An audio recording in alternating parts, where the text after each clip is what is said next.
Hello, everyone, and welcome to episode 19 of the OntheLaulau podcast. I hope you guys are doing well, fantastic, and amazing, splendid, beautiful.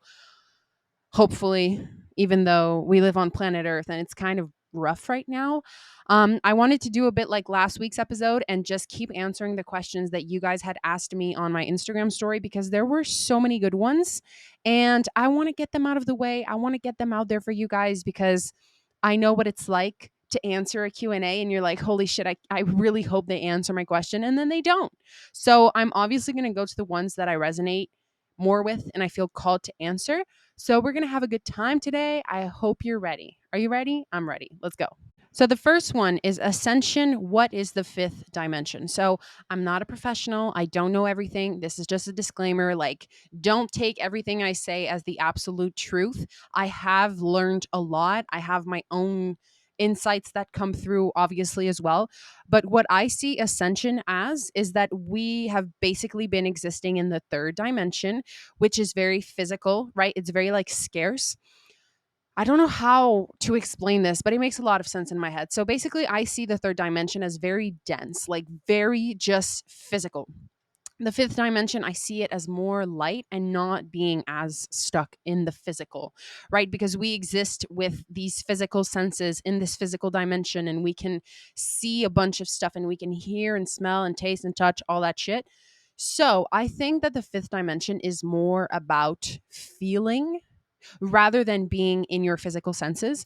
And the third dimension has been operating off of the vibration of fear. Because if you didn't know, there's like really evil and dark beings slash entities who have been controlling the planet behind the scenes for a really long fucking time. And they wanted to keep humanity at a fearful vibration because when you're in fear, they feed anyway. Oh, but I have to explain this. Their plan was to feed off of our divine infinite energy because we are divine infinite spiritual beings, but they never taught us that. They never taught us the truths of our world. So they want to keep us in a fearful low vibration so that they can feed off of our highest, most divine energy. Because if everyone was aware, if everyone was in their highest vibrations of love and unity and peace and oneness, the world, I promise you, would not look this way. It's impossible. So by keeping everyone in a fearful vibration, they can control us and kind of get the reality that they want. But that's not how it works, right? Because there's so many forces across the universe and like aliens, and then you bring God into this, and it's like darkness may rule for a certain amount of time, but love always wins. So, the ascension of going back into the fifth dimension, I see it as if we have been operating on the vibration of fear, like collectively, right? Because you can probably name a few fears that you have, whether it's financial, it's in your relationships, like fear of abandonment, fear of, trusting someone and then getting betrayed, whatever. We have so many unconscious fears that are stuck within our bodies, stuck within our subconscious minds. Everyone is kind of operating on fear. We're not operating on love and oneness. So ascending back into that vibration means we are going to be purging as we have for the whole year. I would say since like February, it's been very intense.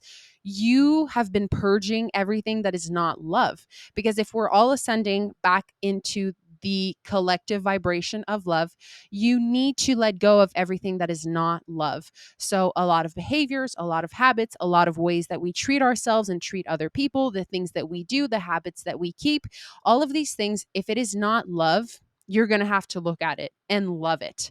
So, that's how I see it as. I don't see it as like, oh my God, it's a different planet and it looks so different and the trees are actually blue. A lot of people think it's like, oh my God, we're going to go in a different dimension and not in this one. And I don't necessarily think that's how it works. But at the same time, I don't know. How the fuck would I know?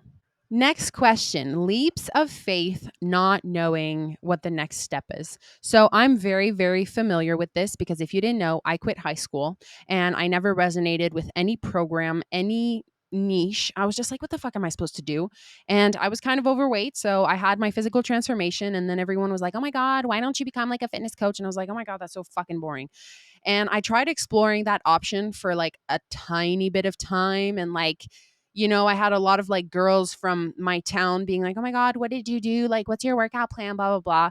I was like, this is so not me. Like, this is an option, but I can do so much more and so much better. So I never really knew what my thing was. And I was working a few jobs because obviously money, like high. So I was just following my path, following my intuition. And honestly, I know my soul and my intuition knew the whole time, but I didn't know that this is what I was going to do. I knew I was going to make videos and content on the internet because I've loved doing that for the longest time, but I had no idea I was going to go and press on the fucking gas and talk about conspiracy theories and the Matrix and spirituality. Like, I didn't know that I was going to go there, but I'm really grateful that I did because this is obviously what I was meant to do. I know it can be hard to have faith and just jump, but I've been learning a lot about manifestation, but mixed in with God, because I feel like a lot of people are awakening to like, oh my God, manifestation, create your reality, shift your reality, and all of these things, which is great. But I do think that it has been done on a very egotistical level. And I do like whatever your beliefs are, like I'm not religious. I don't consider myself a part of like a specific religion, but I do think there are a lot of truths in every single one. And I have been more called to like my relationship with God and to pray and stuff like that. And I saw someone comment like, "Oh my God, I hope you don't turn into this like Christian." I won't, but at the same time, I do see a lot of positive aspects from it, and I do believe that religion was controlled, altered, not for the right reasons. So that's why I was never attracted to it, but I do believe in the creator of all that is. I do believe in something more powerful, like more grand than us in a way. I'm not trying to get into the whole God conversation, but what I'm saying is that, like, what I've been learning is that when you allow yourself to commit the act of receiving the thing that you want. So let's say that you want a divine romantic partnership. You have to allow yourself to receive it because it already exists. Everything already exists. Like, collapse the illusion of time, of separation, of lack, all of that shit. Everything already exists. So if you allow yourself to receive that, you are then giving God the green light to bring it into your physical experience. It already exists. It has been existing in the invisible realm. But by performing the act of receiving and saying, God, I receive this now, I know I have received this, you are giving the green light. That's what I see it as. And the whole process of manifestation is very familiar because, right, you have to act like you already have it, even though you don't have it. But I really see it as surrendering. Surrendering, because I know sometimes we think our ego, like, oh my God, I'm going to make this happen. I'm going to prove I'm good enough. I'm going to make a bunch of money. I'm going to achieve all these things, which is great. But at the end of the day, is it because there's unworthiness in your body that is driving your behavior that thinks it needs to prove itself? I know I have had this for myself. And when you approach manifesting from an egoic standpoint, yeah, it might work. But the point I find in this life is not to propel our suffering and find out later. Like, I'm already aware that my ego thinks it needs external things to prove its worth. I am the soul. I am the infinite consciousness observing this human character that I am playing for this life. So it's actually funny because there's another question about that. So I guess I'm going to tie them both together. The other question was how to stop letting our egos run our lives. So I'm gonna try to like tie them together basically. So if I am the infinite consciousness, just observing what it is like to be in the human mind, to have an ego, because when you start observing your mind, you need to do this through meditation. I first started meditating 4 years ago, and if it was not for meditation, I could not tell when my ego is speaking. It's so funny how your intuition, it's not loud. Like, it's not this little kid who's like, listen to me. I know what I'm talking about. I know best. Follow me. Follow me. That is not your soul. When you hear a voice in your brain and it goes like, oh my God, oh my God, oh my, like it wants to take up room. That is your ego. But you have to understand your ego is your false self. Your ego is your limited self. Your ego is most of the times also your scared self. So if your ego is telling you we should really get this external thing because maybe for once we're going to feel valuable enough. And I know that for me, quitting high school, Obviously, for a certain amount of time, there were people from high school that like had their eyes on me and were watching me through social media. And I think with that experience for a while, I developed unconsciously, I didn't even know, I developed this need to prove myself, as if in society, people who don't graduate high school are nobodies, they don't have value, they can't do shit. So it's as if there's a switch that went off in my brain and it was like, oh my God, I'm going to have to prove myself because I didn't graduate and people think I'm fucking crazy. I don't have to prove shit. That's my ego that thinks that. I am the infinite consciousness observing my ego who wants to prove itself. But as the infinite consciousness that I am, I don't need to prove myself. I only need to hug the part of myself that thinks it needs to prove its value. So when you're moving, like let's say you want to manifest something, but manifesting is actually not manifesting. You're aligning with it. You're welcoming it because it was always there. It was always there, but it depends what you focus on. It depends if you believe you can have it. It depends if you think you need to prove your worth to have it. So, traditional manifestation, a lot of the time, sometimes it's people that really want to get out of their circumstances, which is totally fine, right? If you don't have money, it's a lot more nice to experience financial freedom. But the thing is, with that comes a lot of resistance to what currently is. So when people really want to manifest out of their current lives, it's because they really hate where they are. But where they currently are is literally offering them everything that they need to know about themselves so that they can let it go and then welcome everything that they want. Obviously, I have had people comment like, I've done a lot of inner work, I've done the things, I've done the meditation, and I don't know what else to do. The only thing that is left for you to do is to commit the act of receiving. So, like I was saying, stating out loud, God, whatever you believe in, you can say the universe, but I learned recently, technically, when you look at it this way, God created the universe. So, by saying thank you, universe, you're actually thanking the creation, not the creator. So, I've been applying this, and I think that this has been like my way of deepening my connection with God because I do think for a while I was very resistant. I was resistant to the word, I was resistant to the thought of it because I don't know why this is making me emotional, but I think sometimes existing in this physical realm, it is so easy to believe that you're not taken care of. It is so easy to believe that you're on your own and that survival mode, right? Those survival instincts that are literally encoded within our DNA that like I need to make everything happen for myself and like I can't just surrender and trust and let myself receive. Are you fucking nuts? So I think for me it was the realizing that hey, maybe God is real and maybe I am protected and I am provided for and maybe my resistance to it is the reason I haven't been experiencing it. Because I do think that when you discover a bunch of conspiracy theories that are actually not theories, how religion was controlled, altered, meant to disconnect people from their power. And like literally, when I talk about God, I'm not saying I want you to preach to this external source and like you have no power and you need to give your power. No, that's not what I'm saying. But it's about reclaiming your own power but also not taking all the load for yourself. Like that's wow. That's the best way I can put it. Literally. Like I think I became resistant to God, not religion. I'm not talking about religion. I'm talking about God. Whether you're a Muslim or a Catholic or a Buddhist, whatever. I know that every single one of those religions praise different gods, but I just think I don't know. I don't know how it all works, but I just think God is God. Like whether his name is this or that, it's God, right? But I don't know. Again, who am I to know? So basically, to get back on the manifestation thing, let's say you want to align with a divine romantic partnership.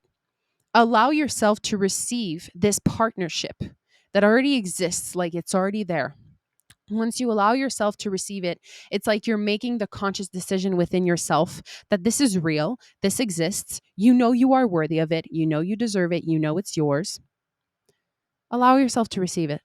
And I do think that we live in a world where we've all been programmed to overgive because I remember being little thinking like, oh my God, if I do everything for everyone, everyone is going to love me.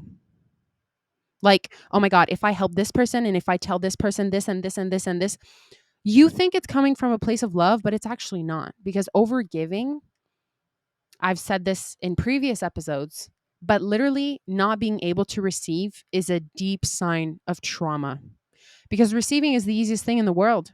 But why are there so many people who are unable to receive a hug, to receive a compliment, to receive help? Like, these are all things that sometimes God is working through people for you. But if you can't receive, you're not going to welcome it. So, can you welcome something that you know that you want without taking the credit for it? Does that make sense? Because I feel like a lot of people in the manifestation world are like, look what I manifested, look what I made happen for myself. But when you're able to put your ego aside and realize that it is not your doing, it is your harmonious relationship with God. And by you making the decision to receive, God will provide for you, because that is the divine union that you are in. By being alive, I do believe your birthright is abundance, if you believe it is, and if you're willing to take it. But sometimes we feel bad for taking things. We feel bad for taking care of ourselves, hence why we overgive. So, by truly allowing yourself to receive the thing that you want without being like, well, I made this happen. Well, I created this. You didn't create shit, big dog. You just aligned with it. You aligned with what was always meant for you. And after performing the conscious act of receiving, you do not doubt and you do not get discouraged, because I watched a video from Nancy Dufresne. I think she's like a minister or something, okay? And this is my dad who suggested this to me. He discovered her. He really enjoys her content, because it's like manifestation but with God. It's even better, because honestly, manifestation just on your own with affirmations and shit like that, it feels so empty. And I think there's a reason it feels so empty and tense. And people are like, well, I'm doing everything that like the manifestation coaches are telling me to do, but I don't feel it. I think we have such a trauma in receiving that like we can't even receive the things that we fucking want. So maybe consciously you can tell me, yeah, I want the money, I want the house, I want the car.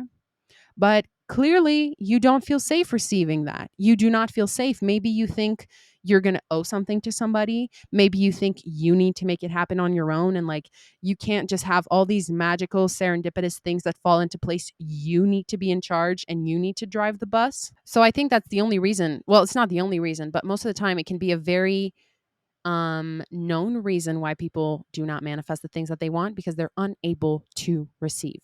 So maybe you're able to receive in small bits, but the big things that you want, it's too big, it's too grand, it's too scary, it's too dangerous to your inner child that is unable to receive. Because I promise you, when you were born into this realm, you had no problem with receiving, with playing, with asking, Mom, can I have ice cream? And you took it, no problem. But it's the behaviors that we've learned and we've taken in that fuck everything up. Because I always say abundance is always present, right? So it's not because there's an absence of it. It's not because there's lack of it. It's just because we've accumulated too much shit that's in the way of it. So you perform the act of receiving and then you stay faithful. And that is probably the hardest thing to do. That after you have asked, after you have received, you surrender. You surrender. And yes, you need to act when it's time to act. If you get an idea, you need to act on it, because it's an idea that you received from somewhere, from someone, from some, I don't know. So you need to act when it's time to act. But you also need to have faith that it's yours. You also need to believe that it's yours. You need to know and feel that it's yours. And the principles of manifestation is that you need to feel the emotion of having the thing before having the physical thing. If you can see it within your imagination, our imagination is a superpower, by the way. If you can see it within your imagination, it's because it exists. You don't just shit thoughts in your brain from nothing. I don't know if it's like interdimensional aliens who just like zoop an idea in your brain. I don't know if it's God. I don't know if it's in your intuition. I don't know how it works, but it is so fucking cool. Once you're able to be in the receiving mode and just sit down and receive and just be served everything that you want on a golden platter, and allow yourself to. Because I know there's a lot of people who are egotistical, right? And like they expect that. But have you noticed that most people who are like that don't have financial problems? Like when you can sit down and be like, I expect it. I know it's mine. It's mine. They get the things that they want. I'm not saying they have the best hearts and they're the kindest people, but that knowing that it's yours and that taking it in, making it yours and not feeling sorry for it, not feeling like, oh, well, is this too much? Did I take too much? Is there enough left for everybody? You know, that type of mindset? Like if you go have food at someone's house, is there enough for everybody? That's a traumatic response in not being able to take up space, take up room, take up your own existence. And I promise you, if you are alive, you have an inheritance of everything that you are going to need to live the best life in this realm. Like, that's just how it works. But you have your own free will, so you get to decide whether you take it or not. You get to decide whether you take having the car and the house and everything that you want, or if you accept the scraps because you think that's all you can have. It is so cool talking about all of this. So I hope you're enjoying it because I'm just like, wow, this is good shit. And there's a lot of people who start doubting, oh my God, is this going to happen? How is it going to happen? Like, let's say you want to like, oh my God, I'm so grateful. Like my bills are always paid for. When you don't know the how, it freaks you the fuck out because you're so used to being the one who drives the wheel. But when you receive it and you know and understand that it is already yours and you have faith and you surrender, everything falls into place always. I know it's very hard to believe because obviously the survival instincts kick in where like, oh my God, am I going to be able to eat tonight or no? Do I just surrender? Fuck, what do I do? Like, I can't eat tonight. What am I going to do? But if you're able to stay faithful, like I've heard stories. I saw a video of a girl on TikTok explaining how she had no money in her bank account, but she was just so grateful that she could go in the grocery store and get whatever she wanted. So she went in the grocery store and filled up her basket with everything that she wanted. And she was in the lineup and she was starting to sweat because she was like, shit, like my time's coming up. And then the cashier scans the items and she's like, shit, shit, shit, shit, shit. I don't have the money to pay for this. What am I doing? And I think right before the cashier asked her to like pay, she got like a transfer from someone who owed her money from like 4 years ago. I know you might think that's not a real story. You don't have to believe in it. Sometimes you need it to happen to you, but there's so many little things that happen in your life that are actually divine orchestration that you don't think it is. And you just think it's a coincidence, but you're always being assisted, always. So by staying faithful and knowing that not it's on its way, because it's not on its way if everything is already here, but being able to stay excited for it, being able to stay in gratitude for the thing without having the thing, but being so grateful because you know it's yours. You know, it's not about believing, it's about knowing. There's a difference between believing and knowing because believing, there's like still a slight hinge of like, I'm not sure. I know this is the hardest part to do, to just surrender and not doubt. But what other fucking option do you have? Like, how's it working out? Taking the bull by the horns and making everything happen for yourself. It might work. But like I was saying earlier, if we're shifting back into the dimension of love, is that the most loving approach you can go about it? Like, the most loving approach is knowing that you're worthy and it's receiving it. I promise you that it's harder to receive than it is to give for most people. More for me. I'm going to speak for myself. Let's just say that. So this ties into the question of like leaps of faith, not knowing. Do you trust God? If you don't believe in God, that's a different conversation and I don't know if I can help you in the same way because this is what I got for you as some type of guidance or insight or just a loving friend speaking to you. I think the leaps of faith are extremely important because they send out a message energetically that you're willing to find out even if you don't know, that you trust. And like there's no better feeling than when like someone trusts you. You just know they trust you. And I know there's we're not going to get into that, but I know there's people who betray that trust and then fucking trust issues and shit like that. But there's so much power in it and it's funny because last episode, I was talking about movies that tell the truth. And I was talking about like these animated Disney movies that I've been watching, even though we don't like Disney because of the dark truths around Disney. But the other night I was like, oh my God, is there another one that I can watch? And there was one called Raya, the Last Dragon or something. I was like, this looks like shit, but we're going to try it out. And it's funny because just up until this second, The movie sucked until I realized it's pretty good. The movie was basically about trust and how I'm not going to explain to you the movie. We're going to stay on track here. I'm not going to go ADHD on this thing. But when you can trust another being, or when you can just trust God that He's got you, He's holding you, and if you just surrender, you're going to be taken care of. And I know you may have been through so many traumatic experiences where it wasn't possible for you to trust because it was a question of survival. But if we are going back on a collective level on the vibration of love, is surrendering and trusting the most loving thing you can do? You might not like the answer, but it's yes. And there are moments in my life where I've taken leaps of faith. And they weren't the biggest leaps of faith. Like I haven't done the, oh my God, I'm going to move to this country and I can't speak the language and I don't know the people, but I feel really called to do it. If I had that calling, I would do it, but I don't. But I just remember I always get a little nudge of like, oh, I'm supposed to do this. I should do it. And sometimes like I've ignored it. Like when I was 18 years old, just starting out. I'm saying this like I'm an old bitch. I'm just 23. But when I was just like starting out and I wasn't as aware. I was always aware but not as aware. Obviously, you evolve a lot as a person, but I feel like I didn't listen as much depending because like for instance, the first guy I dated, I told him about writing a book on how to write a life script. Because when I found those conversations with that person, where literally 4 years ago, I told him the idea, and that one morning I just woke up with the same idea, being so excited about it. That means that I received the idea a long time ago, but I didn't even trust myself. I didn't even know how I was going to do it. And I don't think I was fully equipped yet to make it happen back then, or else I would have. But it's just crazy because we have everything we need at all times. And yesterday I was sitting outside on my patio smoking a little JJ, and I was just like playing with the concept of, do we actually learn anything, or we just remember what we already knew?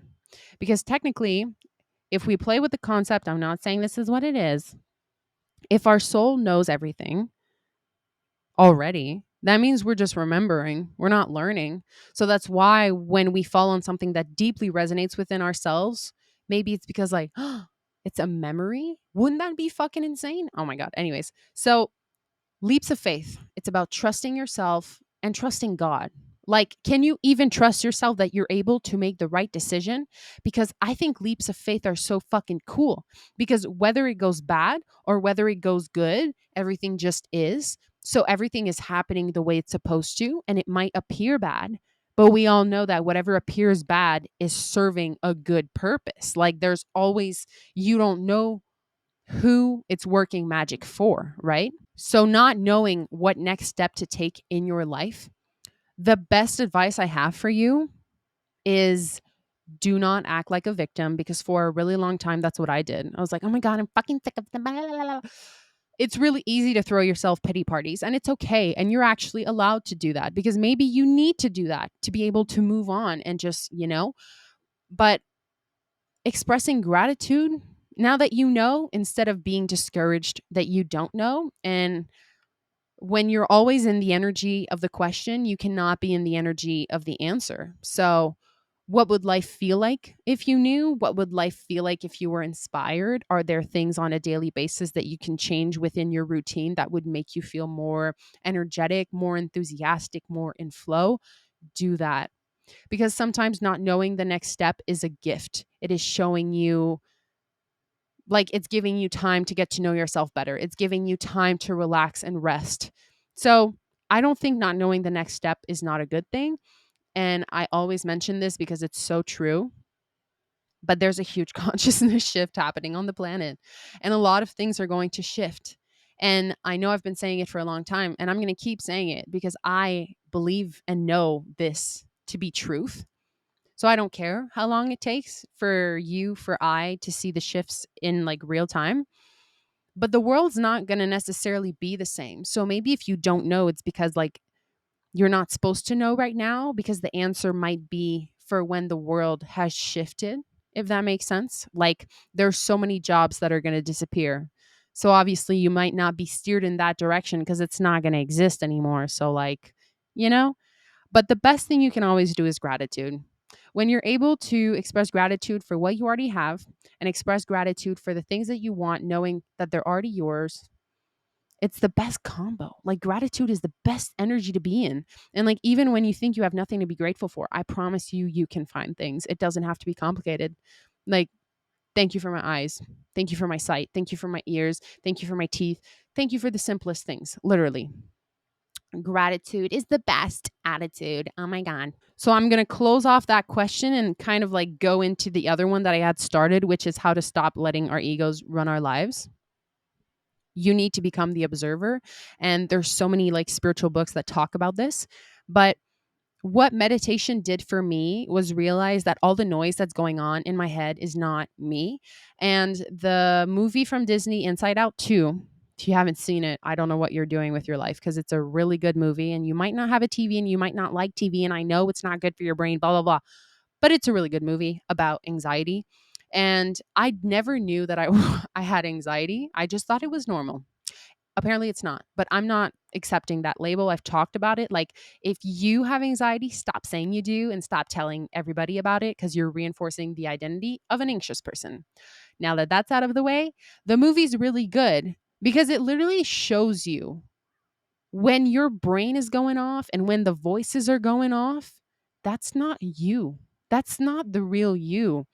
So sometimes I wake up and my brain goes, "La, la, la, la, la, la," like thinking 100,000 miles an hour. But that's not me.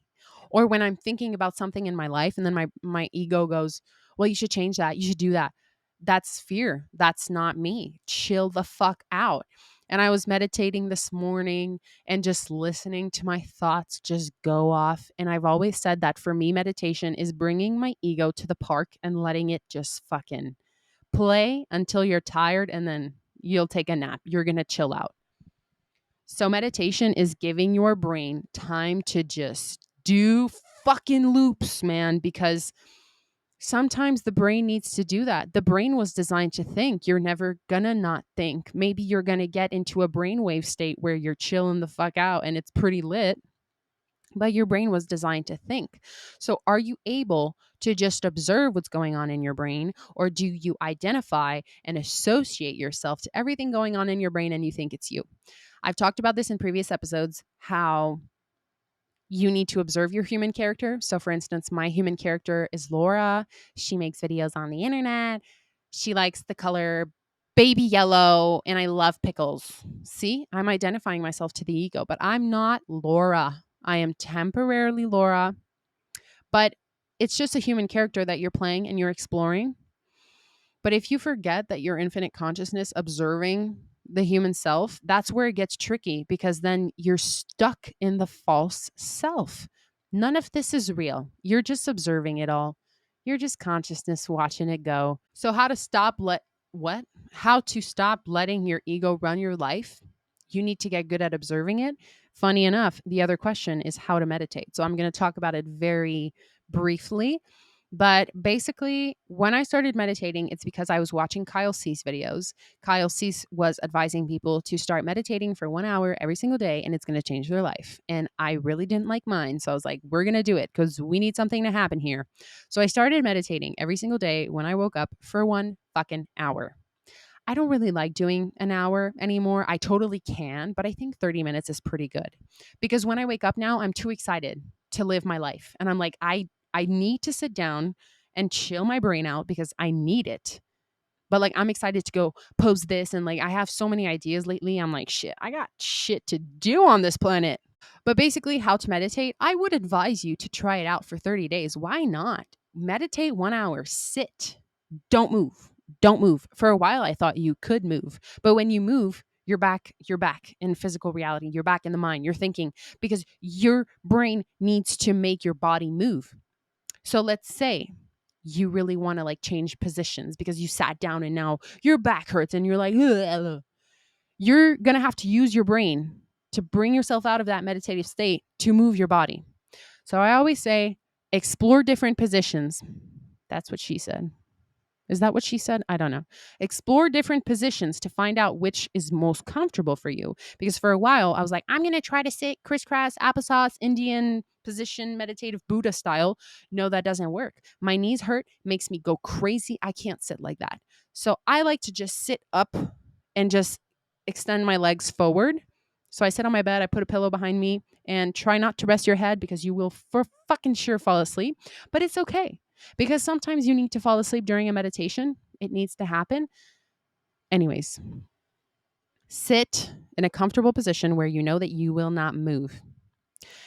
Make it a priority to try to not be bothered, right? So if you have roommates or a family, just tell them, hey, I'm meditating. Can y'all shut up? Not like that, obviously, maybe more in a kind way. But everything that's going to happen in the meditation is supposed to happen. I remember when I started meditating, my brother would walk around the house and I was like, oh my God, who let a bear in here? Because my brother, he's not a small man, he walks and you fucking hear it.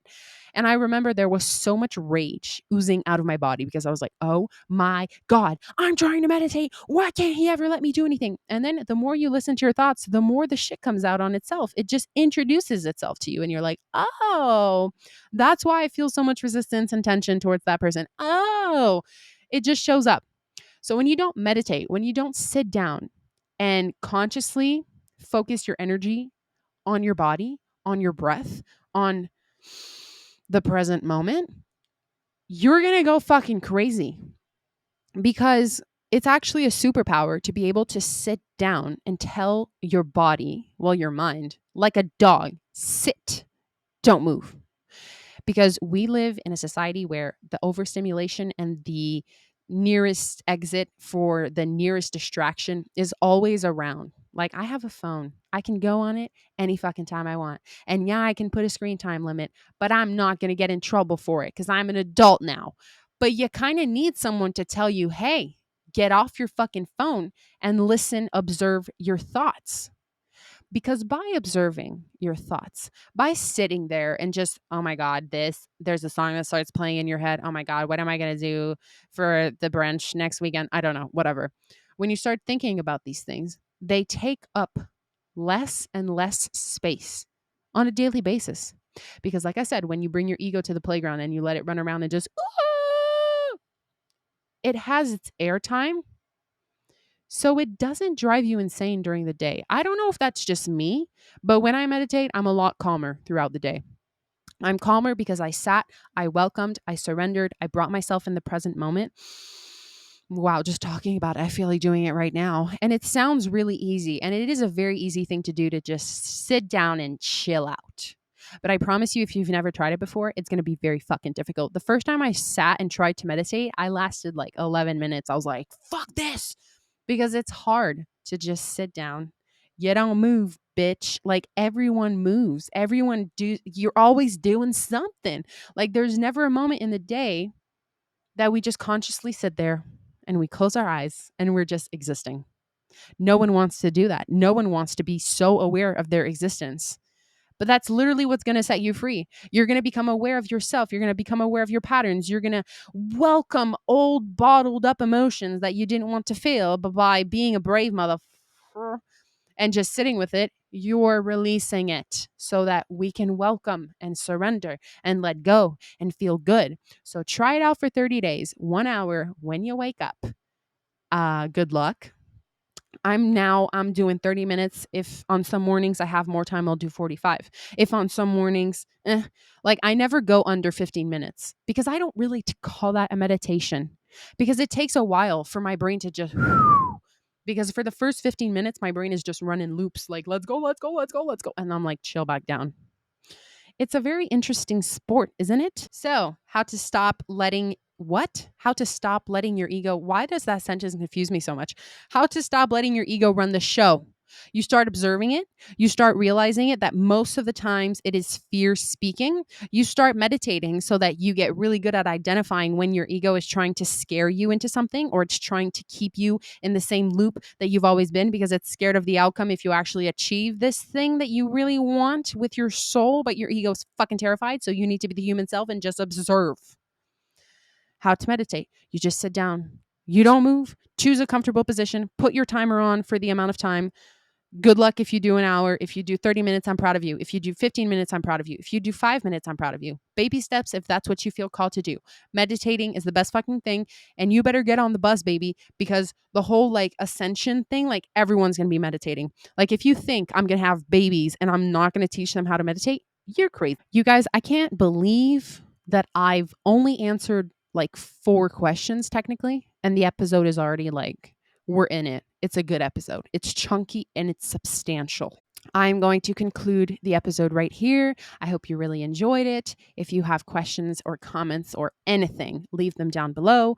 My 2 main socials right now are Instagram and YouTube.